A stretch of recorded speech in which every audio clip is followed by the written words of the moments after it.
ఆయనకు నిద్రలో కూడా కేసీఆర్ యాదికి వస్తుండు, నిద్రలో కూడా బీఆర్ఎస్ యాదికి వస్తుంది. మరి కేసీఆర్ లేకుండా చేస్తా అంటాడు. అంటే నీ కేసీఆర్ భయం పట్టుకున్నది, నీకు అర్థమైంది నీ పని అయిపోయిందని. ప్రజలందరూ కేసీఆర్ అన్నా యాడున్నావు అంటుండ్రు, ప్రజలు కేసీఆర్ను యాద్ చేసుకుంటుండ్రు. ఇవాళ ఆయనకు అర్థమైపోయే భయంతోని ఫ్రస్ట్రేషన్తోని నోటికి వచ్చినట్టుగా ఇవాళ మాట్లాడుతూ ఉన్నాడు. అందుకే మేము ఈరోజు మా గౌరవ మాజీ మంత్రివర్యులు శ్రీనివాస్ గౌడ్ అన్న, లక్ష్మారెడ్డి అన్న, నిరంజన్ రెడ్డి అన్న, అదేవిధంగా స్థానిక మాజీ శాసనసభ్యులు ఆల వెంకటేశ్వర రెడ్డి గారు, గౌరవ మాజీ శాసనసభ్యులు అందరం కూడా ఆర్ఎస్ ప్రవీణ్ గారు ఆ దేవుణ్ణి దర్శించుకున్నాం. జనరల్గా ఏమైందంటే పాలకుడే పాపం చేస్తే ఆ రాజ్యానికి అరిష్టమట. పాలకుడు పాపం చేస్తే, పాలకుడు దేవుడి మీద ఒట్టుపెట్టి మాట తప్పితే ఆ ప్రాంతానికి నష్టం జరుగుతుంది.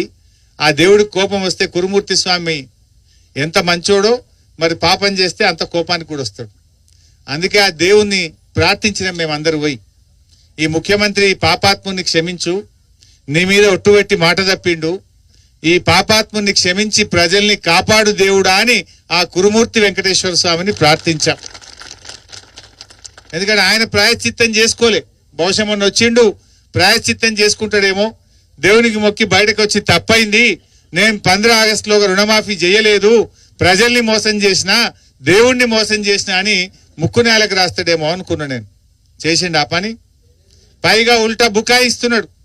ఆ రోజు మొదలు చెప్పింది 41,000 కోట్ల రుణమాఫీ అన్నారు, తర్వాత 31,000 కోట్లు అన్నారు, బడ్జెట్ లో 26,000 కోట్లు పెట్టిండ్రు. చేసింది ఎంత అంటే 17,000 కోట్లు. 42 లక్షల మంది రైతులకు రుణమాఫీ చేస్తా అని చెప్పి ఈ పుణ్యాత్ముడు 20 లక్షల మందికి చేసిండు, ఇంక 22 లక్షల మందికి రుణమాఫీ చేయలేదు. అంటే సగం కంటే ఎక్కువ రుణమాఫీ కాలే. ఇంకా ఈ ఉద్దారకానికి ఇంకేం మాట్లాడతాడు? హరీష్ రావు రాజీనామా చేయి, నేను రెడీగా ఉన్నా అని చెప్పినప్పుడే. నాకు ఈ రైతులకు మేలు జరిగితే, ఎందుకంటే కేసీఆర్ మాకు ఏం నేర్పిండు మనందరికీ, త్యాగాల పునాదుల మీద తెలంగాణ తెచ్చిండు కేసీఆర్. కేసీఆర్ గారు గడ్డిపోచల్లాగా ఎమ్మెల్యే పదవిని, ఎంపీ పదవిని, కేంద్ర మంత్రి పదవిని రాజీనామా చేసి ప్రాణత్యాగానికి సిద్ధపడి తెలంగాణ తెచ్చిన నాయకుడు కేసీఆర్. అసలు కేసీఆర్ కు రేవంత్ రెడ్డికి ఏమైనా పొంతనుంటే నక్కకు నాగలోకానికి ఉన్నంత తేడా ఉంటది. కేసీఆర్ తెలంగాణ లేకపోతే నువ్వు పిసిసి అధ్యక్షుడు అవుతావా, నువ్వు ఈ రాష్ట్రానికి ముఖ్యమంత్రి అవుతావా? అది కేసీఆర్ పెట్టిన భిక్ష నీకు. కానీ నేనేం మాట్లాడతాడు? రాజీనామా చేయి, చేస్తా. దానికేమో కేసీఆర్ గారు ఆదేశిస్తే 3 సార్లు చేసిన. నిజంగా నువ్వు 15 ఆగస్టులోగా రైతులకు రుణమాఫీ చేసి ఉంటే నేను చేయడానికి సిద్ధంగా ఉంటుంది. చేసినవా నువ్వు? పైగా నువ్వు రైతుల్ని మోసం చేసినావు, ప్రజల్ని మోసం చేసినావు. ఈ రకంగా ఇలా ఏ విషయంలో కూడా రైతులకు మేలు చేయలే. నిన్న వరంగల్ పోయిండు. నేను అనుకున్న వరంగల్ పోతే ప్రజలకు ఏమైనా విషయాలు చెప్తాడేమో, 6 గ్యారంటీలు ఎప్పుడు అమలు చేస్తాడో, మహిళలకు మొదటి హామీ 2,500 ఎప్పుడు ఇస్తాడో ఏమైనా మాట్లాడతాడేమో అనుకుని. ఏమైనా మాట్లాడిండా? తిట్లు తప్ప ఏమి లేవు. రేవంత్ రెడ్డి వచ్చినాక 2 వచ్చినాయి, అయితే దేవుడి మీద ఒట్లు లేకపోతే తిట్లు. ఇంతకు మించి ఏమైనా ఉన్నాయా? మాట్లాడితే దేవుళ్ళ మీద ఒట్లు పెట్టి ప్రజల్ని మోసం చేసుడు, లేకపోతే ప్రతిపక్షాన్ని తిట్టుడు. ఇంతకు మించి నువ్వు చేసిన పని ఏమున్నది రేవంత్ రెడ్డి? నేను అనుకున్న వరంగల్ పోతే ఏమన్నా రైతు డిక్లరేషన్ వరంగల్లో చేసింది కాంగ్రెస్ పార్టీ. ఎన్నికల ముందు ఏం చేసిండ్రు? వరంగల్లో రైతు డిక్లరేషన్ పెట్టి రైతులకు ఏమేం చేస్తామో 9 రకాల హామీలు ఇచ్చారు. నేను అనుకున్న రేవంత్ రెడ్డి గారు ఈ 9 ఒక్కటి కూడా చేయలే కదా, ఆ వరంగల్లో చెంపలేసుకుంటాడేమో, రైతులను మోసం చేసినా నాకు ఇంకో ఏడాది టైం ఇయ్యో, 6 నెలలు టైం ఇయ్యో అని చెప్తాడేమో అనుకున్నా. రైతు డిక్లరేషన్లో ఒక్కటన్నా అయినాదే? ఏం చెప్పిండ్రు? ఇప్పుడైతే 10,000, మేమొస్తే 15,000 రైతు బంధు ఇస్తా అన్నాడు. పడ్డదా?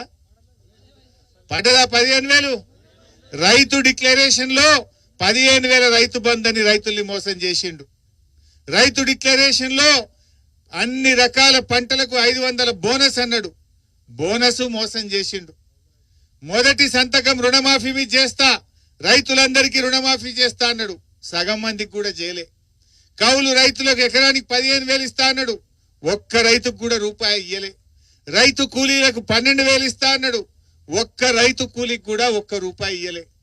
మొత్తంగా వరంగల్ రైతు భరోసాలో ఇచ్చిన 9 హామీల్లో ఒక్కటంటే ఒక్క హామీ కూడా అమలు చేయకుండా రైతుల్ని మోసం చేసినటువంటి నాయకుడు ఈ రేవంత్ రెడ్డి. ఇలా మహబూబ్ నగర్ పేరు చెడగొడుతున్నాడు. మహబూబ్ నగర్ జిల్లా ప్రజలు ఎంతో ఆత్మీయులు, ప్రేమగల్లోళ్ళు, మాట తప్పనోళ్ళు. కానీ రేవంత్ రెడ్డి అన్ని కూడా మోసం, దగ, మాట తప్పి పాలమూరు పేరు చెడగొట్టే ప్రయత్నం చేస్తున్నాడు. కురుమూర్తి దేవుడి మీద ఒట్టు పెట్టిన మాట తప్పుతాడే? కురుమూర్తి దేవుడి మీద పెట్టితే కనీసం తప్పైందననే చెప్పాలి కదా. అది కూడా చెప్పనటువంటి వ్యక్తి ఇవాళ ఇంకేం మాట్లాడుతుండు. నిన్న వరంగల్లో సోనియా గాంధీ దేవత అంటున్నాడు, సోనియా గాంధీ తల్లి అంటుండు. మరి వెనకట ఏమన్నాడు అయినా తెలుగుదేశం ఉన్నప్పుడు? సోనియా గాంధీని బలిదేవత అన్నాడు. నీ నోటికి మొక్కాలే. ఏ రోటికాడ పాట పాడతావు నువ్వు, ఏ ఎండకా గొడుగు పడతావు నువ్వు. అందులో ఉంటే బలిదేవత అంటావు, వీళ్ళకి వస్తే దేవత అంటావు, రేపు ఇంకో దాంట్లో పోతే ఇంకేమంటావు నువ్వు. అంటే మాట తప్పుడే ఆయన డిఎన్ఏలో ఉన్నది, అబద్ధాలు ఆడడమే ఆయన డిఎన్ఏలో ఉన్నది, మోసం చేయడమే ఆయన డిఎన్ఏలో ఉన్నది. ఏ విషయంలో మాట మీద నిలబడ్డాడు నేను అడుగుతా ఉన్నా. ఇలా ప్రజలను దగా చేయడం, ప్రతిపక్షం మీద పగబట్టడం, ఇదే ఆయన ఎజెండా. ప్రతిపక్షం మీద పగ, ప్రజలకు దగ. ఇంతకు మించి ఏమైనా చేసినవా? 6 గ్యారంటీలు అమలైనాయే. మొదటి గ్యారంటీ మహిళలకు 2500 ఇచ్చిండా? నిన్న మాట్లాడుతుండే ఇంకా ఏం తక్కువైంది. మేము కాంగ్రెస్ పార్టీ అధికారంలోకి వచ్చినాక ఎవరు ఏమి కోల్పోలేదు అని రేవంత్ రెడ్డి మాట్లాడుతుండు. కోల్పోయినామా లేదా? రేవంత్ రెడ్డి వచ్చినాక రైతు బంధు కోల్పోయినామా లేదా? యాక్చువల్గా ఆ ఒక్కసారి వచ్చింది కూడా మనము ఎలక్షన్లప్పుడు విడుదల చేసిన డబ్బులే. మా నిరంజనన్న వ్యవసాయ శాఖ మంత్రిగా, కేసీఆర్ గారు ముఖ్యమంత్రిగా విడుదల చేసిన డబ్బులు. అప్పుడు ఎలక్షన్ కమిషన్ విలువై కంప్లైంట్ చేస్తే ఆగినేవి. గవే 5,000 పడ్డాయి. నువ్వు అయితే 15,000 ఇవ్వాలి కదా. అంటే నువ్వు వచ్చిన తర్వాత ప్రజలు రైతు బంధు కోల్పోయినరు, కేసీఆర్ కిట్ కోల్పోయినరు, న్యూట్రిషన్ కిట్ కోల్పోయినరు, బతుకమ్మ పండుగకు అక్క చెల్లెలు చీరలు కోల్పోయినరు, మా గొల్ల కుర్మలు 2వ దశ గొర్రెలు కోల్పోయినరు, బీసీ బంధు కోల్పోయినరు, మా దళిత సోదరులు దళిత బంధు కోల్పోయినరు. గిన్ని కదా కోల్పోయినాయి.